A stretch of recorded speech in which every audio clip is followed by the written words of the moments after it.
त्रिलोकानां यद् विद्या दर्पणायते यद् विद्या दर्पणायते। पंच परमेश्वरी भगवान की परम पूज्याचे श्री आदि सागरजी महाराज की परम पूज्याचे श्री महावीर कीर्ति महाराज की परम पूज्याचे श्री विमल सागर महाराज की परम पूज्याचे श्री तपस्वी सम्राट सन्मति सागर महाराज की परम पूज्याचे गुरु सुंदर सागर महाराज की अहिंसा में विश्व धर्म की जिनवाणी माता की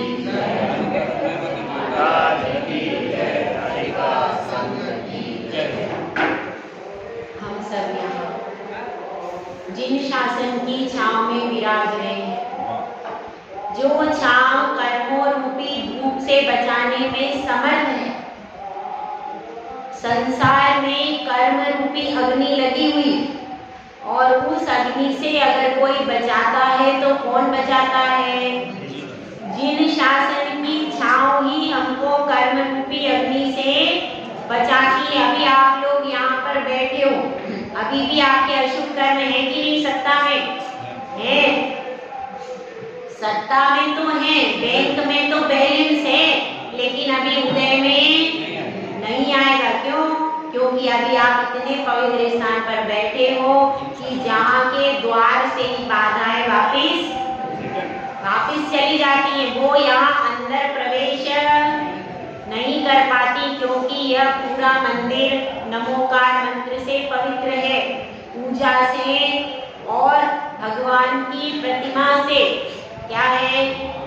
पवित्र है। एक तो यहाँ पर निमित्त भी पवित्र है, प्रतिमा भी पवित्र है, और उनकी उपासना के शब्द बोलते हुआ तो क्या हो जाता है? आपका मन भी पवित्र है, वचन भी पवित्र है। तो पवित्र स्थान पर अपवित्र वस्तुएं नहीं आती। जैसे कि भगवान के लिए कहा, यह शांत राग रुचिवी परमाणु विश्वम। क्या कहते हैं कि आपकी जो बरगड़ाएं वो कैसी हैं? शांत है, और दोष दूर से ही देखकर पलायन कर जाते, आपके पास आने की हिम्मत भी। दोषे रूपात क्या? गर्व से आता है ना भक्तामृत, वो अपने गर्व में ही रहते हैं, वो आपके पास आने की भी कोशिश नहीं करते। इसका मतलब क्या है? इसका मतलब यह है कि हमारे भगवान के पास में एक भी दोष, वे सारे दोषों से रहित। तो अब अपनी चर्चा चल रही थी,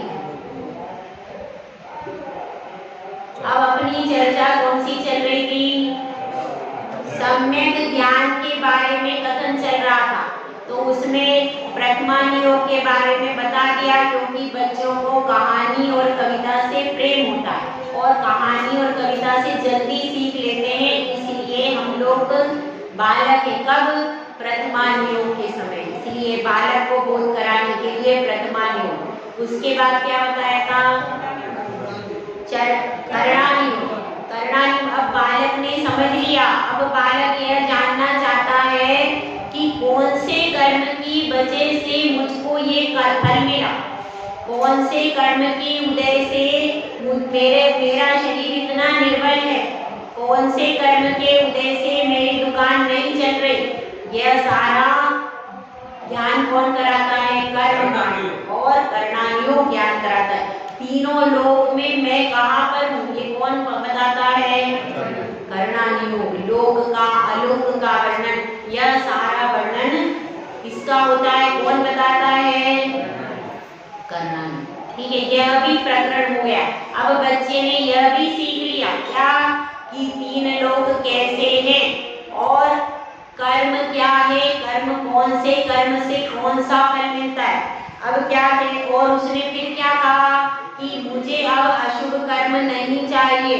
कैसे कर्म चाहिए? शुभ कर्म चाहिए, जिससे मेरे शरीर में ऐसे भयानक रोग उत्पन्न, मेरे घर में पर्याप्त सुविधा के साधन बने रहे, मेरे कोई शत्रु मेरे लिए परेशान ना करे। ये सब अपन चाहते हैं तो क्या करना पड़ेगा भैया? पापों को छोड़ना पड़ेगा और पुण्य की ओर प्रवृत्ति करना पड़ेगा।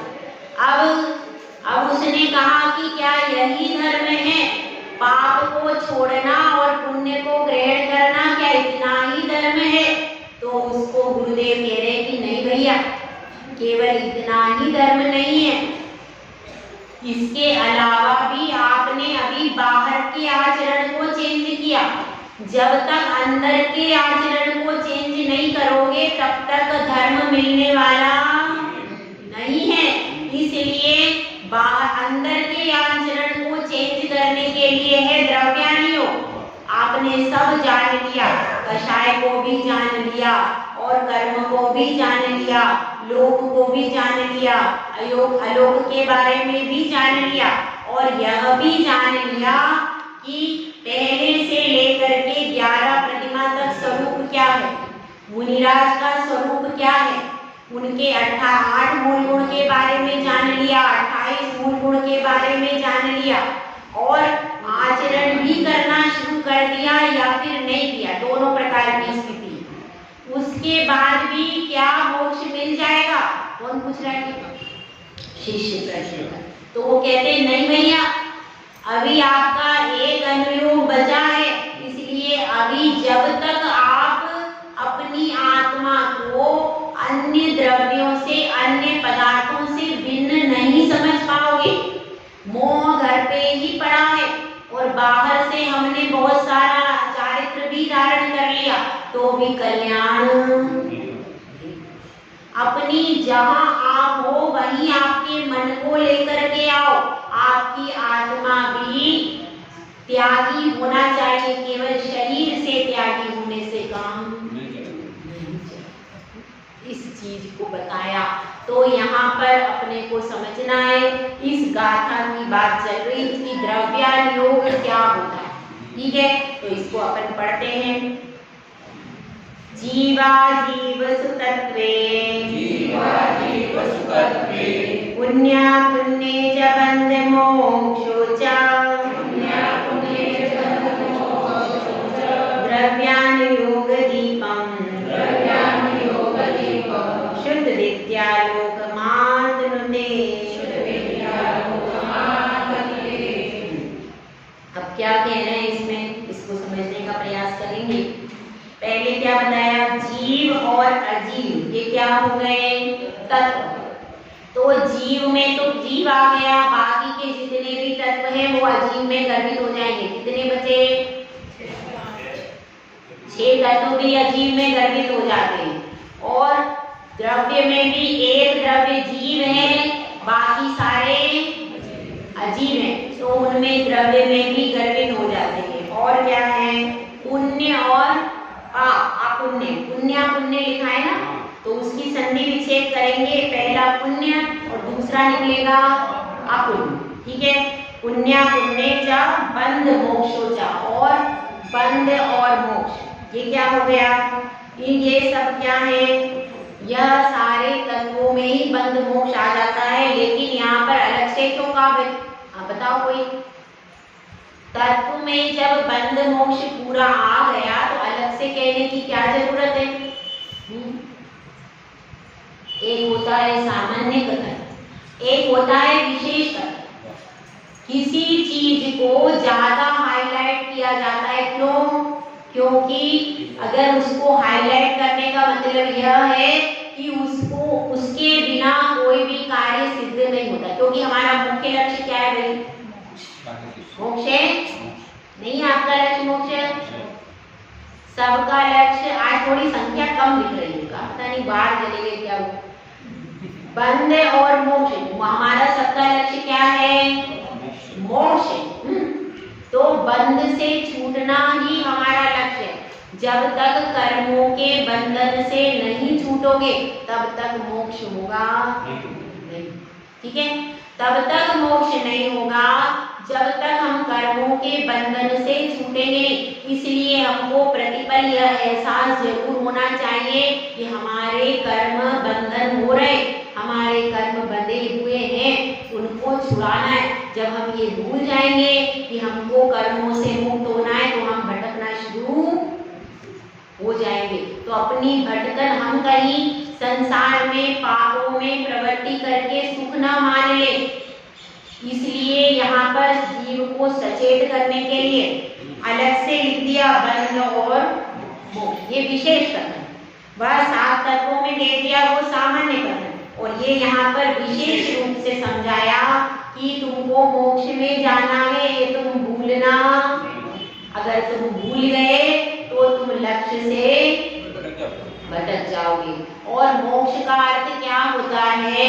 जो मुक्त हो, जिस पर कोई बंधन नहीं है, कोई आवरण नहीं है, कोई भी रोक टोक वाली स्थिति नहीं है, वो क्या है? मोक्ष। तो ऐसी अवस्था को अपने को प्राप्त करना है कि नहीं? करना है। हाँ, तो करने के लिए ही यह सारा बताया। उसके बाद क्या बताया? अब जैसे दीपक होता, दीपक का क्या काम है? अंधकार को दूर करना, यही काम है ना। दीपक का काम होता है अंधकार को दूर करना। उसी प्रकार से बताया द्रव्यान योग दीपा, उसमें देखिए श्लोक में, यह द्रव्यान योग दीपक के समान है। जिस प्रकार से दीपक बाहर के अंधकार को नष्ट करता है, यह आत्मा रूपी दीपक जो है वो अपनी आत्मा में जो कर्म का, कषाय का जो तिमिर है, जो अंधकार है मोह का, वह पूरे मोह के निविड़ अंधकार को नाश कौन करता है? द्रव्यान योग का दीप। कैसे करता है इसको आप समझ लो। आपने कितना ही आचरण अंगीकार कर लिया, लेकिन जब तक भेद विज्ञान नहीं होगा तब तक आपका मोक्ष मार्ग प्रशस्त होने वाला नहीं। इसीलिए द्रव्यान योग भी बहुत महत्वपूर्ण है। चारों अनुयोग अपने अपने स्थान पर महत्व रखते हैं, लेकिन अंत में द्रव्यान योग क्यों रखा?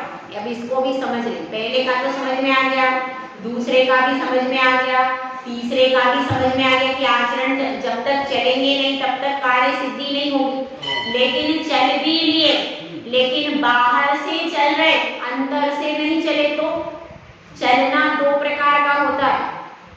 एक तो बहिरंग से, बहिरंग में हमने 8 मूल गुण धारण कर लिए, 28 मूल गुण धारण कर लिए, केवल बहिरंग से पालन कर रहे, तो कहेगा द्रव्यान योग नहीं। अभी आपका पालन नहीं हो पाया, अभी आपका 6ठा गुणस्थान 5वां गुणस्थान नहीं है। क्यों? क्योंकि अंतरंग से पालन करना है, बहिरंग से भी चलना है। बहिरंग से चलना किसमें आ जाएगा? चढ़ना योग, ठीक है। अंतरंग से चलना कहाँ आएगा? द्रव्यान। अंतरंग में भी आप अनंतानुबंधी कषाय का उपशम करो, उसका उपशम करो, क्षय करो, और मिथ्यात्व का क्षय करो, ये सब भी करना। ये तो बाहर से आचरण धारण कर लिया, लेकिन अंतरंग का आचरण भी करना पड़ेगा। अंदर में आत्मा को भी चलना पड़ेगा। बाहर से केवल शरीर के चलने से काम नहीं होगा।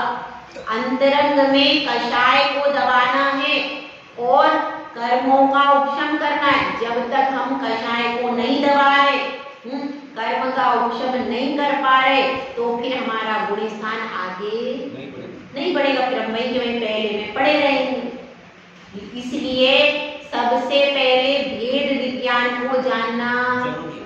आत्मा अलग है, शरीर अलग है। जीव द्रव्य का स्वरूप क्या है? ज्ञान दर्शन चेतना। और अजीव का स्वरूप क्या है? उसमें ज्ञान दर्शन चेतना नहीं पाई जाती। तो इसका प्रैक्टिकल करना, क्या करना है? इसका प्रैक्टिकल करना है। थ्योरी हमारा चरणान योग हो गया, अभी 28 मूल गुण है, ये है, ये प्रतिमा है। अब प्रतिमा लोग देते हैं तो क्या करते हैं? अपन सिर्फ जाते हैं, हमारा 2 प्रतिमा, हमारा साथ, हाँ आशीर्वाद हो गया।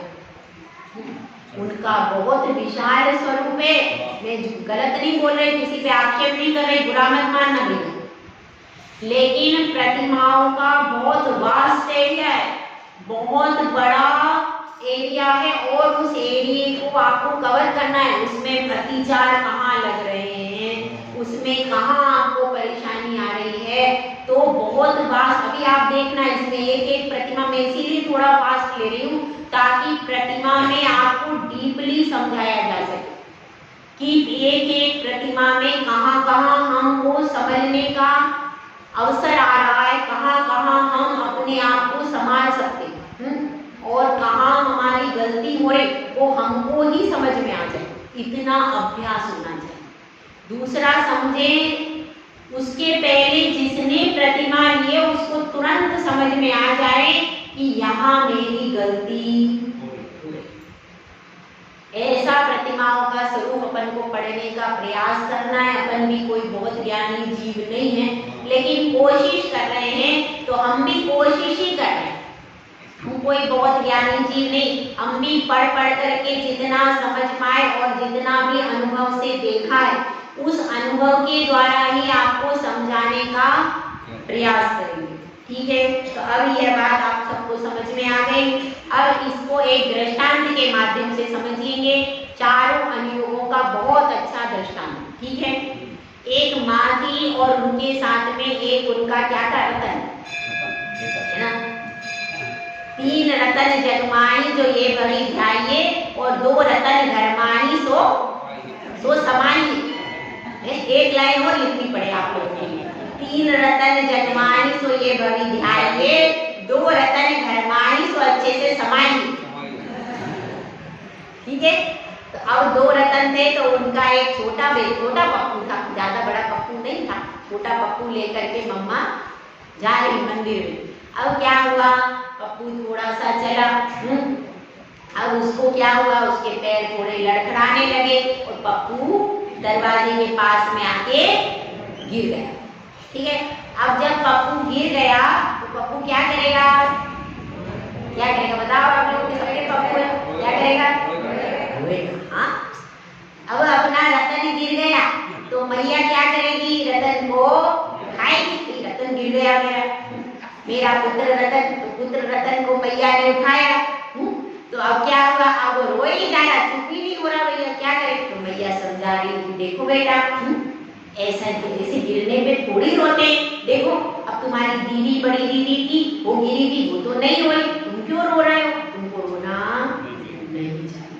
ठीक है, अब इसको समझिए क्या हुआ, प्रतिमानियों कि अपने से बड़े जब गिरे, उनको ठोकर लगी तो वे रोए, हमको भी रोना नहीं चाहिए, समता रखनी चाहिए। क्या हो गया, प्रतिमानियों धैर्य रखना चाहिए, ये सब क्या है। ठीक है, उसके बाद क्या हुआ, अब बच्चा तो चुप ही नहीं हुए, तो रोते ही जाए, अब क्या करें, तो अब क्या किया, फिर माता ने कहा देखो, फिर दूसरा नियम कौन सा है, करना नहीं। देखो ऐसा है, तुमने कल दीदी को मारा था, खिलौने फेंक दिए थे, और मस्ती की थी, तुम सबको परेशान करते हो, सबको मारते हो, इसीलिए तुम गिर गए। ये क्या हो गया, करना नहीं। तुमने ऐसे कर्म किए, इसके कारण तुम्हें ठोकर लगी, तुम गिर गए। ठीक है, ये हो गया करना। अब बच्चा तो वो ही जा रहा, वो तो चुप ही नहीं हो रहा, अब क्या करें। अब मैया ने सोचा अब क्या करूं, तो उन्होंने तीसरा निकाला उपाय। क्या किया, फिर माता कहती है देखो, तुमको संभल के चलना चाहिए, तुम्हारे पैर लड़खड़ा जाते हैं, तुम पैरों को सावधानी से उठा करके रखते तो क्यों गिरते, तो गिरना नहीं चाहिए। ऐसा करके अब समझा कि बच्चा फिर भी चुप नहीं हुआ, वो ही जा रहा। अब क्या करें, मैया परेशान, इसको चुप करा रहे, सब लोग देखने लगे आगे पीछे के, अरे ये चुप ही नहीं करा रही, कैसी माँ है। अगर अपना बच्चा ज्यादा रोने लगे तो पूरे पड़ोसी अड़ोसी सब देखने लगते हैं कि अरे कैसी माँ, बच्चे ही नहीं चुप होता है, इससे क्या करेगी ये बताओ। तो अब वो बच्चा रोई जा रहा, अब माँ ने कहा चलो देखो बेटा, तुम थोड़े गिरे तो घोड़ा कूदा, क्या कहते हैं, घोड़ा कूदा तो तुम थोड़े गिरे। क्या हुआ इसका मतलब, इसका मतलब यह है कि यह तो तुम्हारा शरीर अलग है, आत्मा अलग है, ये तो पुनर्जन्म शरीर गिरा था, तुम थोड़ी गिरे, तुम्हारी आत्मा तो अजर अमर है, वह तो गिरती ही। ये हो गए 4 अनुयोग का एक दृष्टांत, समझ में आया। तो इस प्रकार से इसमें चारों अनुयोग घटित किए कि 4 अनुयोग के माध्यम से आप समझ सकते हो कौन से अनुयोग में क्या बात आई है, समझ में आया। तो इस प्रकार से अपने ये समझा कि किसका, द्रव्यानुयोग के बारे में और चारों अनुयोगों के बारे में अपन को समझ में आ गया, किस अनुयोग में किसका वर्णन है। ठीक है, अब अपन 47 नंबर की गाथा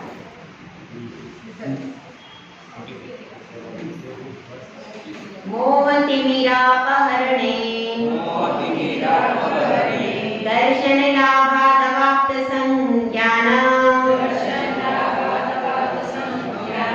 राग द्वेष निवर्तये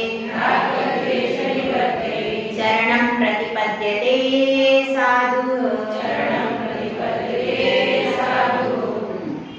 मोहतिमिरापहरणे सबसे कठिन क्या है भैया? मोह मामद पियो अनादि मूल आपको ब्रह्मवादी। और यहाँ से हमारा चारित्राधिकार प्रारंभ हो रहा। क्या शुरू हो रहा है? चारित्राधिकार। आपका पेपर बनेगा तो यहाँ पीछे से ही बनेगा, कहाँ तक? 46 का तक बनेगा पेपर। 46 तक 2 अधिकार, सम्यक दर्शन और सम्यक ज्ञान अधिकार। तो अब अपने को यह समझना है, यहाँ से हमारा चारित्र की सीढ़ी पर पहला कदम है। कहाँ से? यह पहला कदम है और पहले ही कदम में उन्होंने पहला ही शब्द लिख दिया। क्या? मोहतिमिरापहरणे। जब तक मोह की बेड़ियों से आप जकड़े हो तब तक चारित्र का कदम उठा ही नहीं सकते। कम से कम आप जहाँ, क्योंकि आपके पास क्या है? विषय और कषाय के साधन है, घर में संबंधी है, उन्हीं में आपका मोह चलता रहेगा। जिसको विषयों से अति प्रीति है, जो बिना भोजन करे एक दिन भी 1-2 घंटे भी नहीं रह सकता, वह चारित्र को धारण नहीं कर सकता, करेगा, कर ही नहीं पाएगा।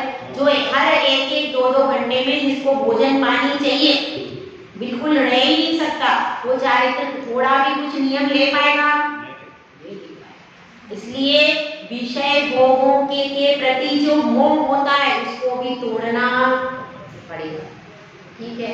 और किसके प्रति मोह होता है?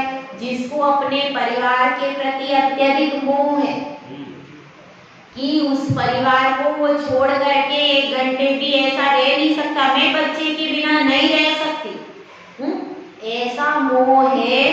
कुछ 1-2 दिन भी नहीं देखो तो फिर क्या होता है? परेशान। तो उसका मन उसके बच्चे में, उसके पति में, उसके माता पिता में ही लगा रहेगा, फिर वो धर्म को धारण, क्योंकि चारित्र का सीधा सीधा मतलब है आपके हृदय में सच्चे देव शास्त्र गुरु के प्रति अगाध प्रेम, इतना प्रेम कि उसके आगे आपके परिवार वाले कुछ भी नहीं।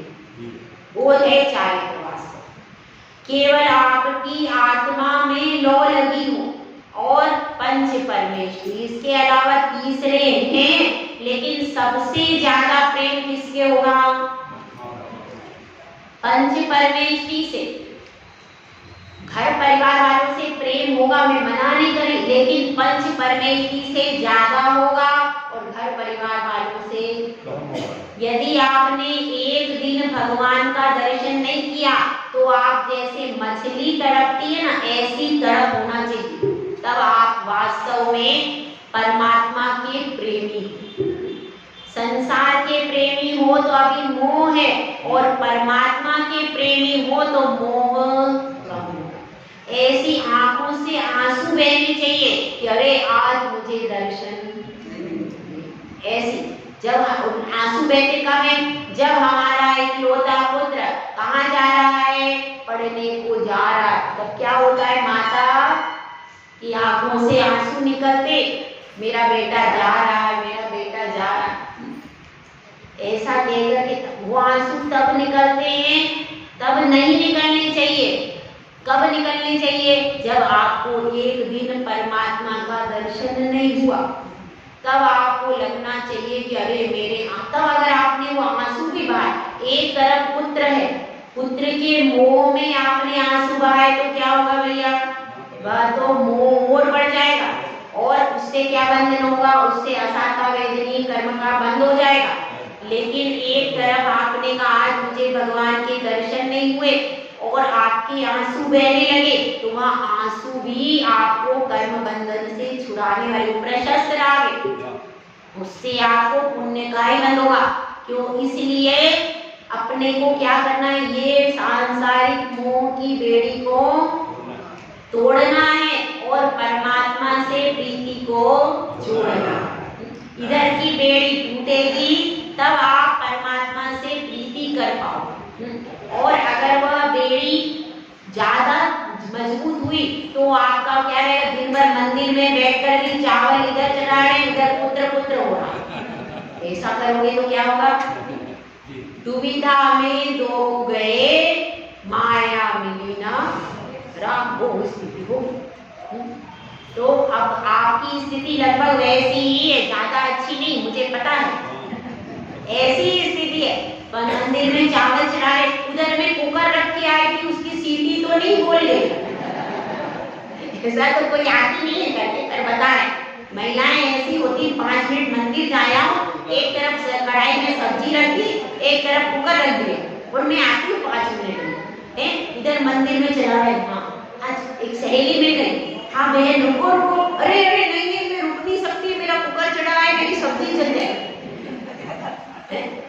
करती महिलाएं करने वाली। तो ऐसा काम करोगे तो क्या दिमाग कहाँ रहेगा, घर में ही रहेगा, सिर्फ बाहर से चावल चढ़ गए। तो ऐसा काम करोगे तो कुछ भी मिलेगा। जो भी काम है उसको पूरा वहीं फिनिश करके फिर शांति से आकर भगवान को नमोस्तु करो। फिर घर के विकल्प घर में रख दो। जैसे आप मंदिर के द्वार पर आते हो, क्या धोते हो, अपने पैरों को धोते हो। जैसे आपने पांव धोए तभी अपन को त्याग करना, मेरा घर का त्याग, विषय का कषाय का। मंदिर में हम कषाय नहीं करेंगे, ये नियम ले सकता है कोई, कर सकते हो, कोशिश करना कम से कम। चलो आपकी मीटिंग की छूट,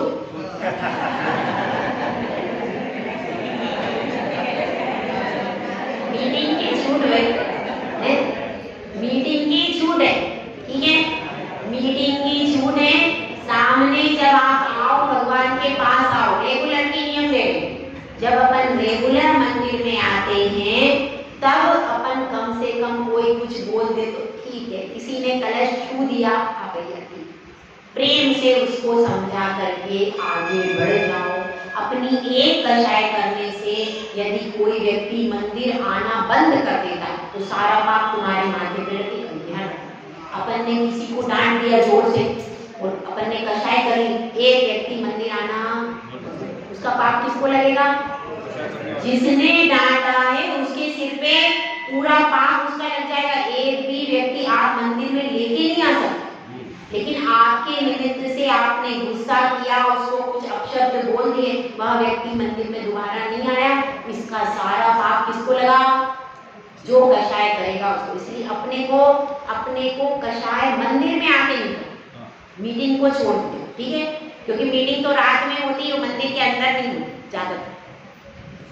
और कोशिश ये करना चाहिए कि मीटिंग मंदिर के बाहर ही हो, जहाँ पर भगवान विराजमान है वहां पे मीटिंग नहीं करो। क्योंकि आप लोग कैसे कैसे शब्द मीटिंग में बोल देते हो। यहाँ भगवान की प्रतिमा विराजमान, मैं गलत नहीं बोल रही, यहाँ भगवान की प्रतिमा विराजमान है, यहाँ पर एक भी अक्षर आपके मुंह से निकल गया तो फिर वो पाप जो लगेगा ना, वो बहुत भयंकर लगेगा। सच्चे देव शास्त्र गुरु के समक्ष पुण्य भी बहुत उत्कृष्ट होता है। इतना पुण्य होता है कि 700 का कुष्ठ दूर हो जाता है। और अगर आप अपशब्द बोलते हो, अगर आप निंदा कर देते हो तो पाप भी इतना बढ़ता है कि वो फिर क्या हो जाता है, आपने सब देख लिया। श्रीपाल ने मुनि महाराज की निंदा करके और अपशब्द कह के पाप बांधा, और फिर वह पाप कैसे छूटा, उनकी ही भक्ति करने से वह पाप छूटा। समझ में आई बात। इसलिए आपको यदि मीटिंग करनी है तो अलग परिसर में करो, जहाँ पर 3 लोग के नाथ बैठे, वहां पर मीटिंग कभी भी मत करो। अपने मुंह से कौन सा शब्द निकल गया। अब भगवान के सामने 84 आसाधनाएं लिखिए कि नहीं, भगवान के सामने ये नहीं करना, ये नहीं, वो क्यों लिखी, इसलिए यदि आप उन आसाधनाओं को कर दोगे तो आपके कर्म बंद होना चालू हो जाएगा। फिर देखो आप में इतनी सामर्थ्य नहीं है, छोटा सा पाप भी कितना बड़ा बड़ा हो जाता है। आपने सब पढ़ा है, अंजना सुंदरी का कैसा हुआ, श्रीपाल का कैसा हुआ, हुआ कि नहीं?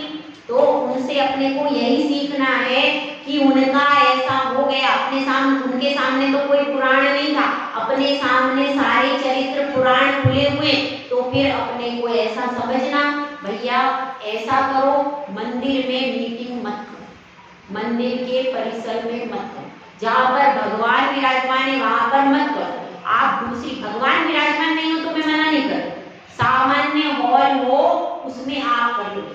भगवान के सामने यदि आपने कोई शब्द ऊंच नीच हो गया तो फिर क्या होगा? कुछ बोल नहीं सकते। वीतरागी के सामने बहुत सोच समझ करके भाषा समिति का इस्तेमाल करके बोलो। यहाँ पर यदि क्रोध मान माया लोभ करोगे तो फिर कर्म भी उतना ही ज्यादा बढ़ेगा, ये समझ लेना। यहाँ पर चक्रवृद्धि ब्याज से कर्मों की निर्जरा होती है और चक्रवृद्धि ब्याज से ही कर्म बंध जाते हैं, ये ध्यान रखना।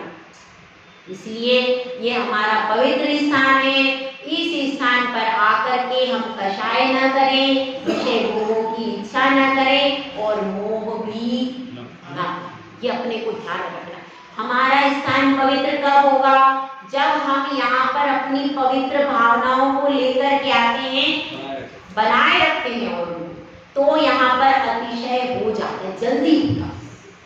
तो हम सब क्या चाहते हैं कि हमारा अतिशय बढ़े, हमारी प्रतिमा को सब लोग दिखाकर वंदना करें, तो हमको स्वयं इस वातावरण को पवित्र बनाना।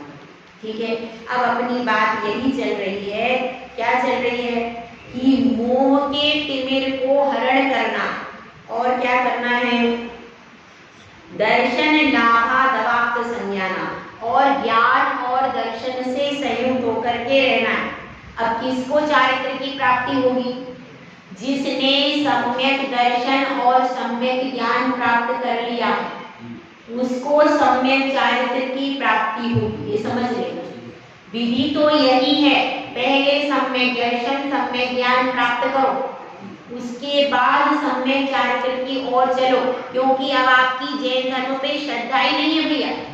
हमने 28 मूल गुण या 8 मूल गुण कुछ भी धारण कर लिया तो श्रद्धा के बिना क्या होगा? कुछ भी नहीं होगा।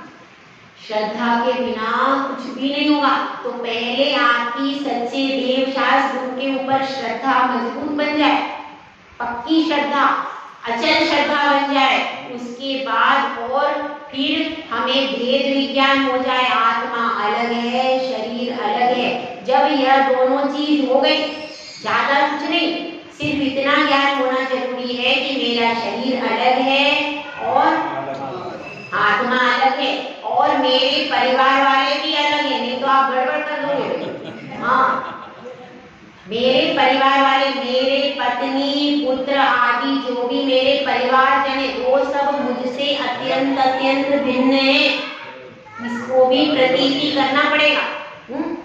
7 तत्व जो है उनमें मैं जीव तत्व में अकेला हूँ, मेरा कोई नहीं है, इसको भी समझना पड़ेगा।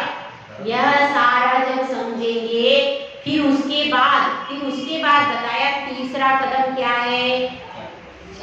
उसके बाद चारित्र धारण करो, क्योंकि बिना ज्ञान के बिना श्रद्धा के चारित्र पालन, भाई चारित्र की तरफ अगर हमने कदम बढ़ा भी दिया तो उसको पालन कैसे करोगे? आपको ज्ञान ही नहीं है। बिना ज्ञान के चारित्र का पालन नहीं कर सकते।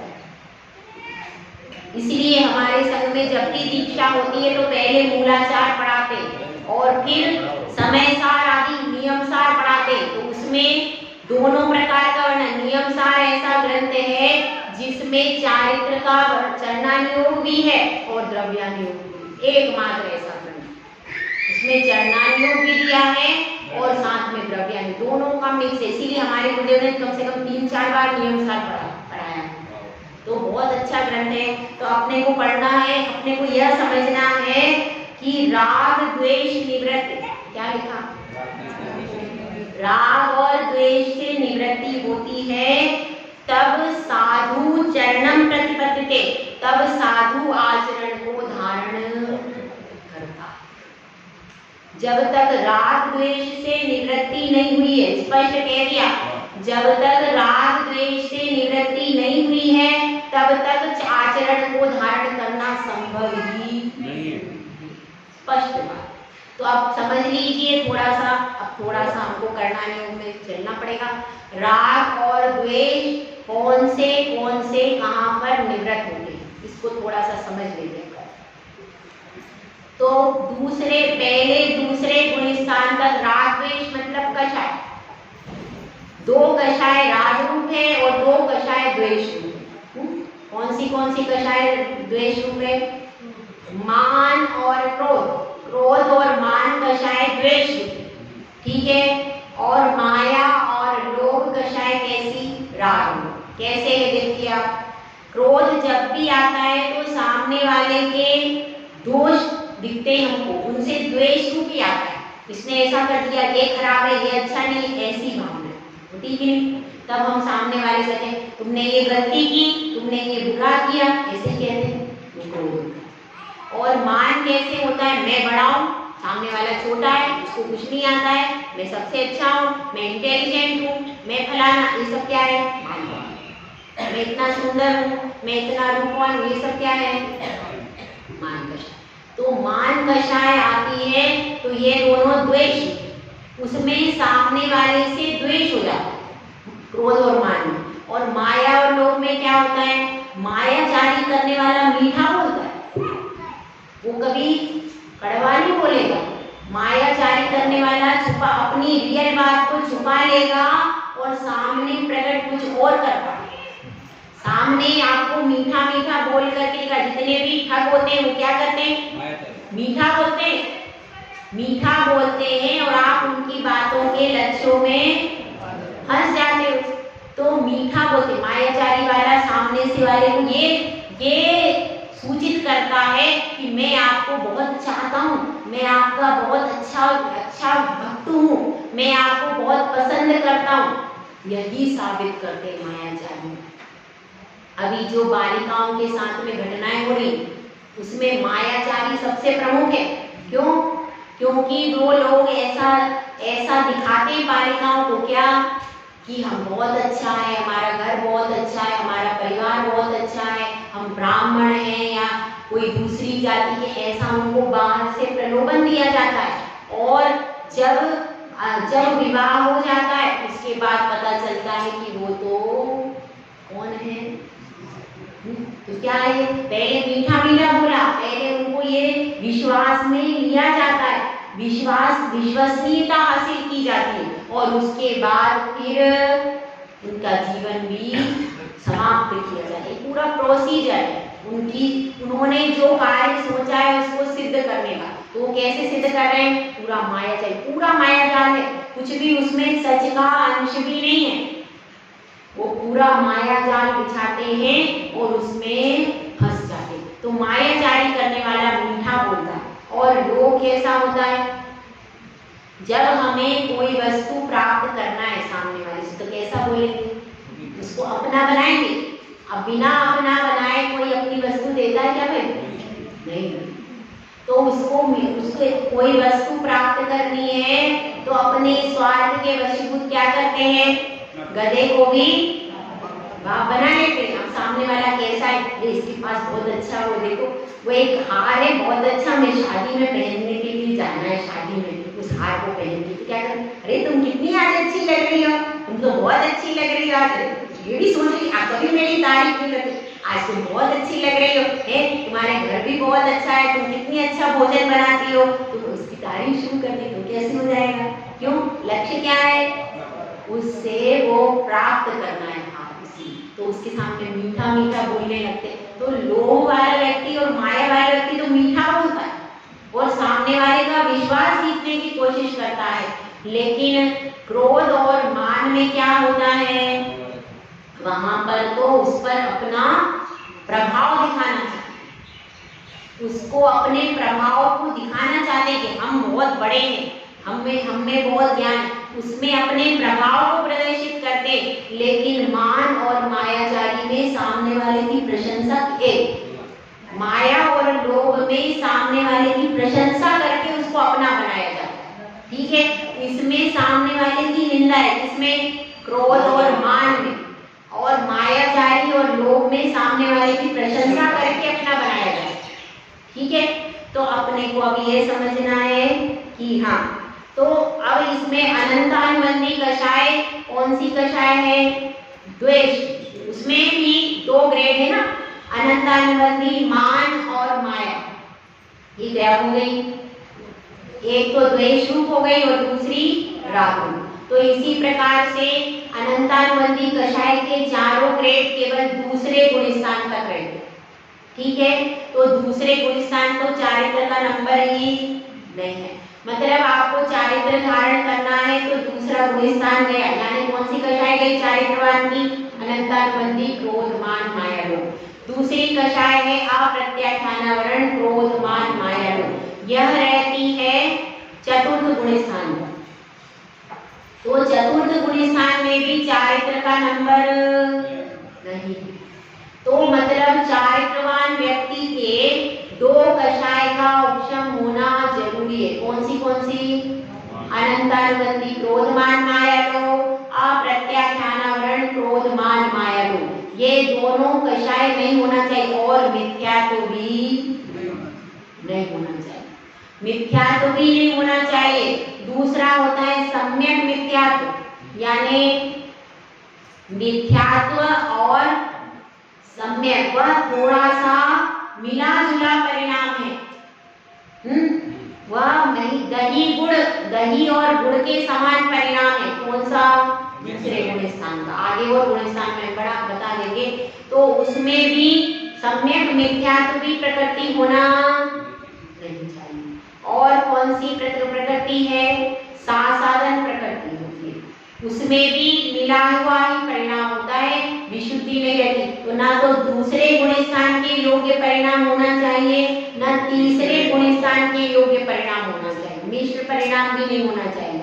और फिर चौथे गुणस्थान में अविरत सम्यक दृष्टि है, तो अविरत रूप भी परिणाम नहीं होना चाहिए।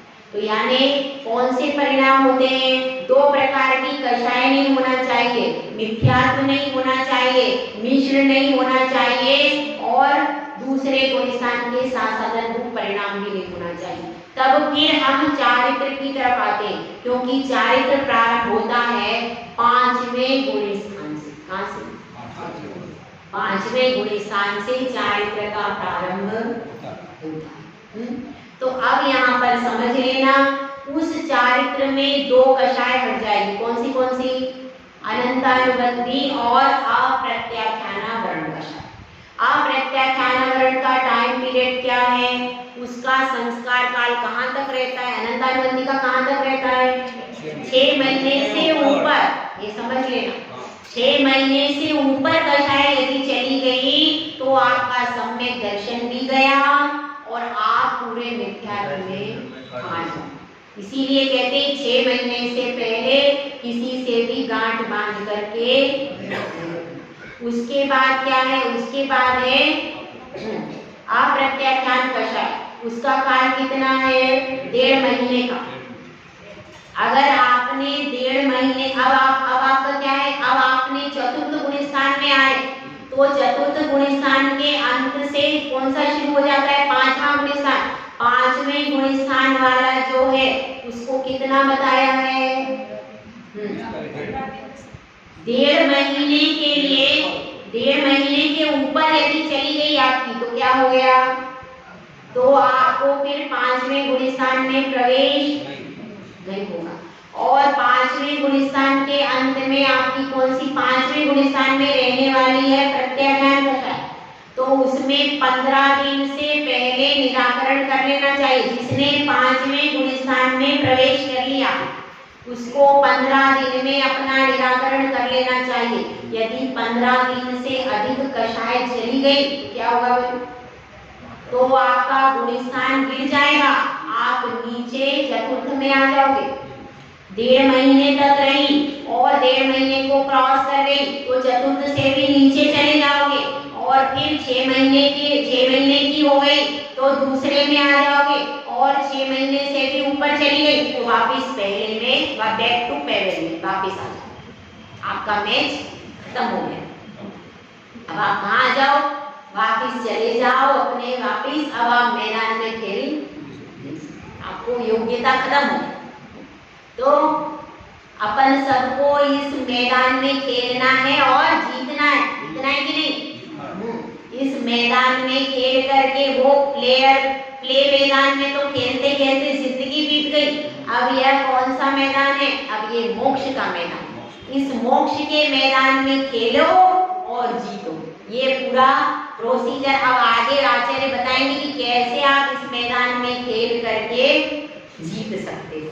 ठीक है, तो अब आपने को बिल्कुल सजग रहना है। जिनको भी प्रतिमाओं का स्वरूप समझना है, अष्ट मूल गुण का स्वरूप समझना है, उन सबको बहुत सावधान होकर के इस क्लास को सुनना है।